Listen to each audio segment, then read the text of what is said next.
अपने शिष्य से कहा कि तुम्हें साधना करने के लिए दूसरी जगह जाओ, हमारे पास नहीं रहना है। उसे एकांत में साधना करने के लिए अपने से दूर एक पहाड़ी पर भेज दिया कि तुम वहां जाकर के अपनी साधना करो। बस इतना ध्यान रखना कि स्वभाव के लक्ष्य से साधना करना, बाहर में किसी प्रपंचों में नहीं पड़ना। उसने कहा ठीक है। वो साधना करने के लिए गुरु से दूर चला गया। अब गुरु तो गुरु है, गुरु का आशीर्वाद लेकर के वो गया है। उसको साधना करते करते बहुत समय हो गया, तो वहां से 2-4 लोग निकले और वे कहने लगे कि हम गुरु जी के पास में जा रहे हैं, तुम्हें कोई संदेशा तो नहीं देना है। गुरु जी ने कहा था कि तुम अपनी साधना का संदेशा प्रेषित करते रहना, मैं देते रहना। उसने कहा कि हमारी साधना के अंतर्गत हम लिख करके पत्र अपने गुरु को भेज दें। तो उसने एक कागज लिया और कागज पर अपने बहुत सारे नियम संयम जो उसने पालन करे थे, व्रत उपवास, ये सारी चीजें लिख दी उसने कागज में। गुरु जी हमारे इतने उपवास हो गए, इतने नियम है, इतने संयम है, हम किसी से बोलते नहीं है, मौन रहते हैं, साधना करते हैं, कुछ नहीं खाते, रस्सी का त्याग करते हैं, इतने रस लेते हैं। ऐसा करके उसने बहुत सारे अपने नियम संयम जो उसने अपने में दृढ़ करके और उसने पालन करे थे, वे सारी चीजें लिख रही कि हमारी इतनी साधना चल रही है। पत्र लेकर के वे गुरु जी के पास में गए। उन गुरु जी ने कोई आशीर्वाद उनको नहीं, कोई आशीर्वाद नहीं। वे समझ गए कि अब हमारे शिष्य की साधना परिपक्व नहीं है। वे लौट करके आए, उन्होंने पूछा कि गुरु जी ने कभी संदेशा दिया है और आशीर्वाद दिया है? नहीं, कुछ नहीं मिला। तो शिष्य सोचता है कि बताओ, गुरु जी को हमने संदेशा भेजा था, हमने इतनी साधना करी, गुरुदेव ने आशीर्वाद नहीं भेजा हमारे लिए, इसका मतलब है कहीं ना कहीं कोई ना कोई कमी है। वो अपने में डूबता है और सोचता है, विचार करता है कि ये इसका नाम साधना नहीं है। गुरुदेव ने कहा था एकांत होना है, खाली होना है, अपने में रहना है। अपने में एकांत में, बाहर से तो एकांत है लेकिन अंदर में तो अभी हम बहुत भरे हुए हैं। उसने वो सारी चीजें छोड़ करके अब अंदर में प्रवेश करने के लिए मंत्र जप प्रारंभ कर दिया। उसने मंत्र जप करते करते वह बाहर से पूरी तरह से विपरीत होकर के अपने अंतरंग में उसकी यात्रा प्रारंभ हो गई।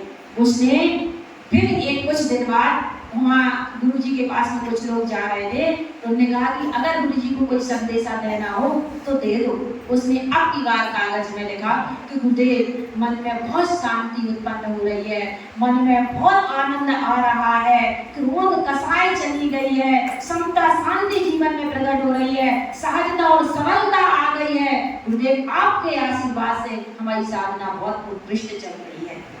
वो पत्र लेकर के गुरु जी के पास में गए।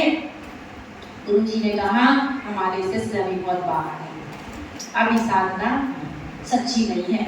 उन्होंने कोई आशीर्वाद नहीं दिया। जब वे लौट करके आए, कहा गुरु जी ने कोई आशीर्वाद दिया है, संदेशा दिया है? उन्होंने कहा कि नहीं, उन्होंने कोई आशीर्वाद नहीं दिया। अब शिष्य को लगा कि अभी भी हमारी कोई कमी साधना में रह गई है। वो साधना में वो उतरा तो था, लेकिन जिस तरीके से उतरना था उस तरीके से अभी नहीं उतर पाया था। वह अंदर में डूबता है। जब उसकी साधना इतनी गहरी हो जाती है, इतनी गहरी हो जाती है, जहां उसके बोलने का भाव भी खत्म हो जाता है, विचार ही शांत हो जाते हैं, जहां उसके कुछ भी कहने का भाव नहीं रहता, कुछ भी बोलने का भाव नहीं रहता है, अपने में तृप्त, अपने में संतुष्ट, अपने में परिपूर्ण आनंदित रहता है और आनंद की लहरों में वो समाहित होता है। उसकी साधना परिपक्व होती है। फिर वहां से शिष्य 2-4 लोग आते हैं, वे कहते हैं गुरु जी के पास में जा रहे हैं, तुम्हें कोई संदेशा देना हो तो दे दो।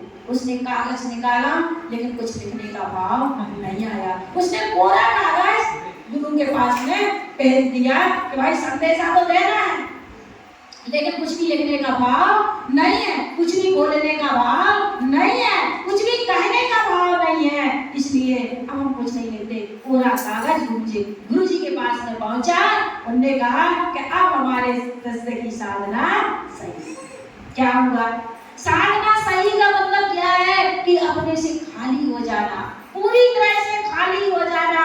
जितने हम बाहर से विचारों में रहेंगे, भरे रहेंगे, उतनी हमारी साधना नहीं है। तब गुरुदेव ने उसके लिए आशीर्वाद दिया कि हाँ शिष्य, अब तुम्हारी साधना अच्छी हुई है, अब तुम अपने आप में डूबे हो। बस गुरुदेव सिद्ध स्वभाव में यही बात कहते हैं कि देखी ना काई, सुनी ना काई, ये तो बजाई ना काई, बोले तो ना बोले, आकाश के समान पूरी तरह से जैसा स्वभाव निर्मल है वैसे तुम हो जाओ, वैसे तुम खाली हो जाओ। क्योंकि खाली होने का नाम ही साधना है, भरने का नाम साधना नहीं है। जितने भी मुनिराज हैं वे सब त्याग करके मुनि हुए हैं, जोड़ करके मुनि नहीं हुए। त्याग जो जितना करता है वो भगवान बनता है, जोड़ करके भगवान नहीं बनता, टूट करके भगवान बनता है। त्याग करके भगवान बनते हैं, जोड़ करके कोई भगवान नहीं बनते। तो परिग्रह को इकट्ठा नहीं करना है, छोड़ना है। जितना तुम छोड़ते जाओगे, जितना तुम त्याग करते जाओगे, जितना तुम खाली होते जाओगे, समझ लेना उतने निश्चिंत हो जाएंगे, उतने आनंदमय हो जाएंगे, उतने हम सुखी हो जाएंगे। हमें क्या लगता है अपनी दौड़ बिल्कुल उल्टी चल रही है। क्या चल रही है कि हम जितना इकट्ठा कर लेंगे उतने हम सुखी हो जाएंगे, है ना।